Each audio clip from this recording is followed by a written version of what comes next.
This is CWO4 Victor Pinion, U.S. Navy, retired, telling some stories that I've learned during the course of my lifetime and of my naval career. Well, the first one I'm going to tell about one of my favorite uncles, my Uncle Bill, my mother's younger sister's husband. Uncle Bill had been on his own. He raised himself from the age of 8. Hard to believe, isn't it? Well, it wasn't during this time frame. It was 70 years ago and beyond. Almost 100 years ago. Uncle Bill's mother had left him, and his father was an over-the-road trucker, and his father would stay gone for months at a time. Uncle Bill didn't have a home. He lived in a cardboard box under a country store's front porch for a long time, and he made his way from the age of 8. He had never gone to school. He couldn't read and write, but yet he served as a general manager of a great big plantation in Mississippi. He told this story after he heard my oldest son proclaiming at a family reunion we were having that if you didn't have a college degree nowadays, you were nothing. You couldn't get a job or nothing. Uncle Bill spoke up and said, "That's bull. I don't even read and write. I never went to school a day in my life, not even grammar school. But I'm making a pretty good living." And then he told this story. He had applied for the position of the general manager of this big plantation in Mississippi. And another individual, and him and this other individual who had a college degree in agriculture and who knew what he was doing. He was very well versed on farming procedures and techniques and whatnot. So the owner of the plantation is interviewing at his mansion. They were out in the yard walking around, and the owner of the plantation is interviewing this other guy who was dressed up in a suit and tie and so forth. And here's Uncle Bill. He never owned a suit and tie in his life, you know. But he hired Uncle Bill. And Uncle Bill asked him after the other guy left, "Why did you pick me over him?" He says, "Number one is your attitude. And number two is you do know farming well."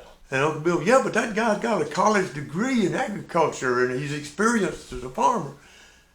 And so this plantation owner told Uncle Bill, "Your attitude," he says, "when I was interviewing you and we walked around my yard, you would see a weed growing in my lawn. You'd been over pulled up.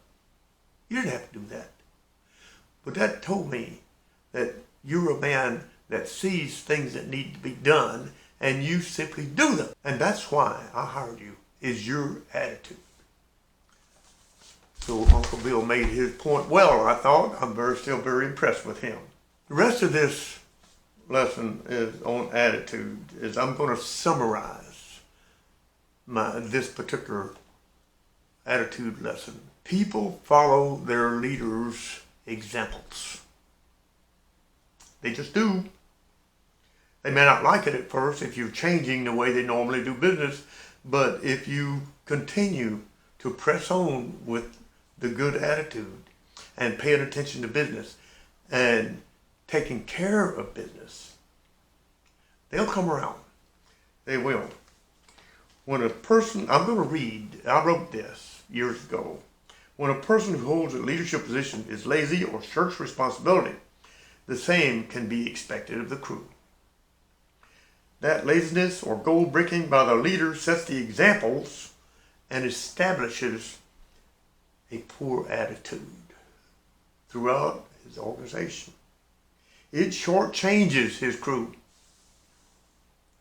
It cheats them. It cheats them out of the support that they need to best perform their duties. You hear that? It cheats them when you're lazy and don't do your job as the leader and manager.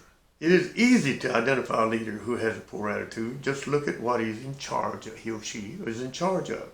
If it is shoddy, the leader is too. Morale will be lower. There will be a higher incident of personal absence, complaints, machinery breakdown, and accidents. Any outfit that has a polite, happy, well-trained, and qualified employees has good leadership management attitudes. This is the outfit that will be the most successful. It will have fewer accidents, better reliability of plant equipment, better output per employee, lower absentee rate, and higher long-term profits. Now I'm going to talk a little bit about Coach Lou Holtz.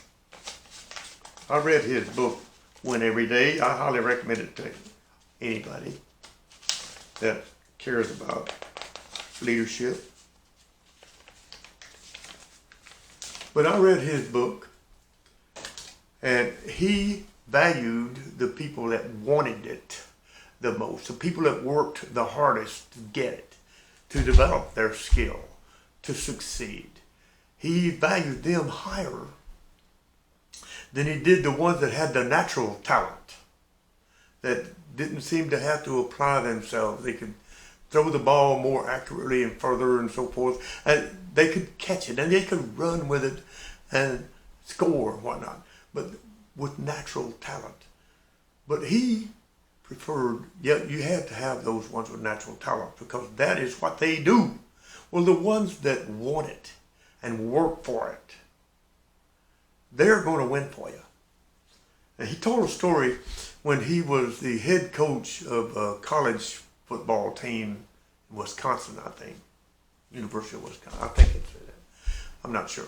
But they had won all year. And they had one of the natural quarterbacks and a natural receiver that everybody focused their attention on. Well, he focused most of his attention on those ones that wanted it. And he set standards. And when they were out of town, a visiting team, he had a curfew for them. They had to be in bed at 10 p.m. every night. And they were ambassadors of their city and their college. Well, this is a championship game. And this quarterback and star receiver stayed out till 2 a.m. And he caught him at it. Said, you guys are not playing tomorrow. Oh, bull. And they thought they were so important and pumped up with their own natural skill. You can't not play us. You can't win without us. You're not playing tomorrow. You violated my curfew.